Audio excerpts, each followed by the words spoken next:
ഒരുമിച്ചൊരു hair band ചെയ്താലോ? First one ഇതുപോലത്തെ ഒരു വയർ ബോ എടുക്കുക, പിന്നെ ഒരു ഫ്ലവർ ലൈസ്, പിന്നെ ഒരു എൻഡ് ബീഡ്, പിന്നെ ഒരു സാറ്റൻ ഫ്ലവേഴ്സ് എടുത്തിന്.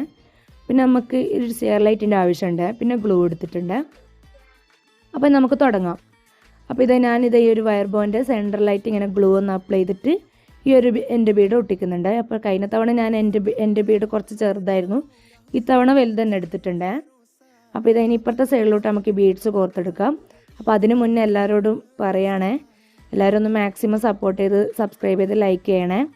അപ്പോഴാണ് എനിക്ക് പുതിയ പുതിയ വീഡിയോ ഇടാനുള്ളൊരു ഉന്മേഷമൊക്കെ വരിക. നിങ്ങൾ മാക്സിമം ഒന്ന് സപ്പോർട്ട് ചെയ്യുക ഗൈസ്. അപ്പോൾ ഇതൊരു 5 ബീഡ് ഞാൻ നിങ്ങൾക്ക് കോർത്ത് കാണിക്കുകയാണ്. ഇങ്ങനെ കോർത്തെടുത്തിട്ടുണ്ട്. അപ്പോൾ ഞാനിത് ആ കൈ വെച്ചെടുത്ത് വരെ ഞാൻ കോർത്തെടുത്തിട്ടുണ്ട് ഗൈസ്. അപ്പോൾ ഇനി നെക്സ്റ്റ് നമുക്ക് ഈ ഒരു ഫ്ലവർ ലൈസ് കട്ട് ചെയ്തിട്ട് ഇങ്ങനെ ഓരോന്നായിട്ട് ഒട്ടിക്കണം. അപ്പോൾ നിങ്ങൾക്ക് കളർ കോമ്പിനേഷനിൽ നിങ്ങളെ ഇഷ്ടത്തിന് എടുക്കാം കേട്ടോ. അപ്പോൾ ഞാനൊരു വൈറ്റ് ആൻഡ് പിങ്ക് ഒരു പീച്ച് കളറാണ് ചെയ്തെടുക്കുന്നത് ഗൈസ്. അപ്പോൾ ഇത് ആ ഒരു ഫ്ലവർ ഒട്ടിക്കുമ്പോൾ നല്ല വശവും ചീത്ത വശം ഉണ്ടാവും. അപ്പോൾ അത് നോക്കി ഒട്ടിക്കുക. തായാലും ഒട്ടിക്കുമ്പോൾ അങ്ങനെ തന്നെ ഒട്ടിക്കുക. അപ്പോൾ നല്ല നീറ്റായിട്ട് കിട്ടിയില്ല, നല്ല വശം വെച്ച് ഒട്ടിക്കുമ്പോൾ. അപ്പോൾ അത് നോക്കിയിട്ട് ഒട്ടിക്കണേ ഗൈസ്. അപ്പോൾ നമ്മൾ എന്താക്കുന്നുണ്ട്, ഈ 5 എണ്ണമായിട്ട് ഒട്ടിക്കുന്നുണ്ട്. ഞാനൊരു 5 ഫ്ലവറാണ് ഒട്ടിച്ചെടുക്കുന്നുള്ളൂ. അപ്പോൾ ബാക്കി വരുന്ന പോർഷനിൽ കുറച്ച് ബീഡ്സും കൂടി ഉണ്ട്, അതും കൂടി ഒന്ന് നമുക്ക് ഒട്ടിച്ചെടുക്കാം ഗൈസ്. അപ്പോൾ ഞാനിത് ഒട്ടിച്ചിട്ട് എൻ്റെ ബീഡൊക്കെ ഒട്ടിച്ചിട്ട് ഇങ്ങനെ എടുത്തിട്ടുണ്ട് ഗൈസ്. ഇനി വേണ്ടത് ആ സിഗർ ലൈറ്റിൻ്റെ ആവശ്യമുണ്ട്. ഇങ്ങനെ 4 പോലെ ഇങ്ങനെ കാണും. അപ്പോൾ അതെന്താക്കാൻ നമുക്കിങ്ങനെ ഒന്ന് ജസ്റ്റ് ഒന്ന് കരിക്കാം. അപ്പോൾ അതിങ്ങനെ ജസ്റ്റ് ഒന്ന് ഇതാക്കി കഴിഞ്ഞാൽ ആ ഫ്ലവർ നല്ല നീറ്റായിട്ട് കിട്ടും. അപ്പോൾ ഇതെങ്ങനെയാണ്.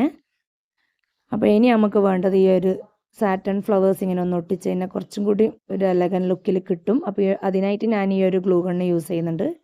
അപ്പോൾ ഇതാ ഗൈസ്, ഞാനിങ്ങനെ ഫ്ലവേഴ്സൊക്കെ ഒട്ടിച്ചിട്ട് നല്ല നീറ്റില്ല, നല്ല അടിപൊളിയായില്ല ഹെയർ ബാൻഡ് കാണാൻ.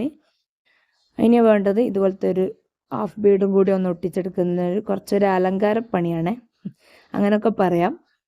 അപ്പോൾ ഞാൻ സെൻറ്ററിൽ ഗ്ലൂ ഒന്ന് അപ്ലൈ ചെയ്തിട്ട് ആ ഒരു ഹാഫ് ബീഡും കൂടി ഒട്ടിക്കുകയാണ് വൈറ്റ്. പിന്നെ ഞാൻ പറഞ്ഞല്ലോ വൈറ്റ് ആൻഡ് പീച്ച് കളർ, ഒരു പീച്ച് കളറാണെന്ന് തോന്നുന്നു ഗൈസ്.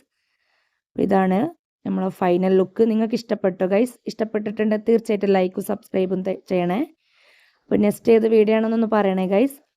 അപ്പോൾ ഇതാണ് ഫൈനൽ ലുക്ക് വരുന്നത്. അപ്പോൾ ഓക്കെ, അത്രയേ ഉള്ളൂ. ബായ്.